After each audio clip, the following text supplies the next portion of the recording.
Bonjour. Quel que soit notre âge, nous oublions parfois à quel point nous sommes héritiers des générations qui nous ont précédés. Aucun homme ne s'est fait tout seul, même si tout un courant de pensée croit qu'il faut récuser ses enracinements pour conquérir sa liberté. Je suis persuadé de l'inverse. Avec la philosophe Simone Veil, constatons que nous recevons la presque totalité de ce que nous sommes par des multiples racines toujours vivantes, qui nous donnent notre identité. Nous nous recevons de nos parents biologiques et de leurs ancêtres, de lieux géographiques où nous sommes nés, où nous nous sommes développés. Nous nous recevons d'une culture, d'une religion. Et ces racines sont bien vivantes, car nous continuons d'y puiser des forces et de ressourcement. La famille est un premier lieu d'enracinement, mais le pays, comme on disait autrefois d'un territoire natal, compte aussi. En ces temps de doute sur l'identité de la France, vous sentez bien, je pense, combien l'appel des racines est devenu soudain un sujet sérieux qui préoccupe nos concitoyens. L'histoire, la langue, la terre sont des communs d'un pays. Ils constituent une sorte d'esprit de famille à partir duquel je peux me construire et m'ouvrir. Au contraire, les mots comme orphelin ou apatride sont des mots M-A-U-X parce qu'ils attestent un douloureux déracinement. Bon, assez parlé, place à l'action humanisante. Voilà ce que je vous propose si le cœur vous en dit. Accrochez-vous.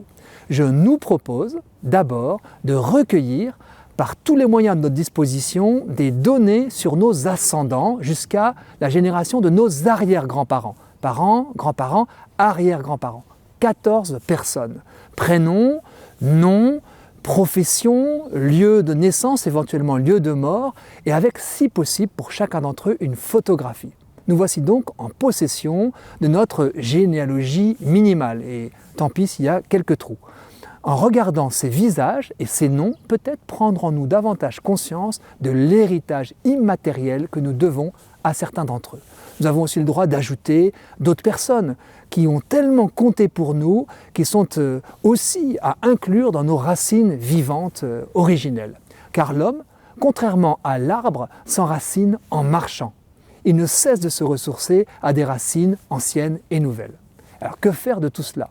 Je nous propose de transmettre un petit bout de cet enracinement pour l'offrir à quelqu'un, à une prochaine occasion pour nous donner la joie de la transmission.